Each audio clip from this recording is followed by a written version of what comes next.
I looked up some stats the other day because I was curious, it's like, okay, I know that all the differences between men and women are socially constructed, but nonetheless, I went and looked up the biological comparison of strength. And the typical woman has 30% of the upper body strength of the typical man and about 55% of the lower body strength. Now that's a big difference, man. That makes the average man 3 times as strong in the upper body. Jesus, that gives you an advantage that's just, it's criminal. So it is, but the question is, how much do you lose from the conversion? How much do you lose from estrogen? You lose some. But if a woman, if you have an athlete who's a woman who's 32 years old, and it turns out that she's been taking steroids her entire adult life. So she's been taking steroids for 12 years every day, and then decides to stop taking them right before the Olympics. Wouldn't everybody agree that she has a massive advantage? Wouldn't everybody agree that most likely her tendon strength, her muscle strength, her bone structure, all of that has been completely altered by taking performance-enhancing drugs? We would all agree to that. Well, guess what? That's what you're doing if you're a man for 30 years, and then you decide to transition and become a woman for 2, even if you're taking estrogen, even if you go through the thing I don't understand is, apart from the obvious unfairness of that, what I struggle with understanding is the triumphalism of the victors.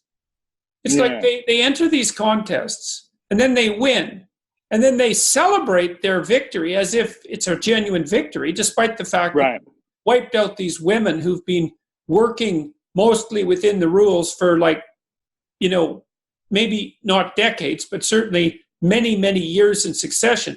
And they just blow them away, especially in strength contests. And then they actually treat that like they won, and then they also claim it as a moral victory. And for me, that's just the only thing I see in that is a narcissism that's so deep that it's almost unfathomable. It's like, how can you take pride in that sort of victory unless you don't see who it is that you're defeating? I don't get it.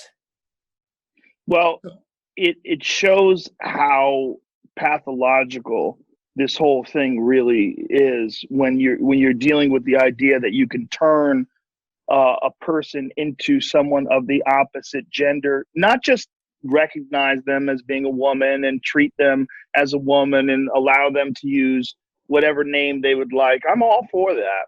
But it's that you are going to say, no, this is a woman and she should be able to compete with women, including in combat sports, rugby. There's a male to female trans athlete that plays rugby in Australia that's 240 pounds and just smashing women. And I don't think there's any real standards that are universal in terms of what do you have to go through in terms of your conversion therapy. And what about size differences when you're dealing with high impact sports? No, because that's a political minefield. The radical end of it is, well, you're the gender that you say you are, and the medical conversion is irrelevant. And I don't know how that translates into the sports world, but my sense is that if the same thing happens in the sports world that's happened in the political world, that it will be basically indistinguishable from whim. It's like, well, now I'm a woman. I had a guy on my podcast recently, and this came up, and it was a big argument.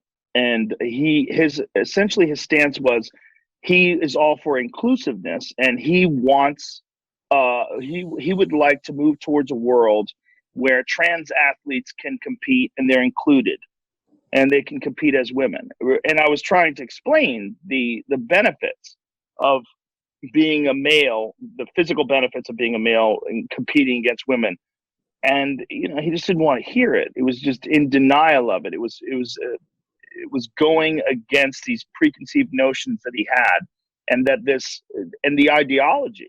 There's a part of progressive ideology that is, you're supposed to look at a trans woman as every bit a woman. Yeah, well, that's 100%. Because you're supposed to accept the doctrine that all differences between men and women are socially constructed, which is, of course, a doctrine that's I think Nonsense. it's Yeah, delusional. it's nonsense. It's Yes. it's delusional for some even deeper reason that's even harder to fathom.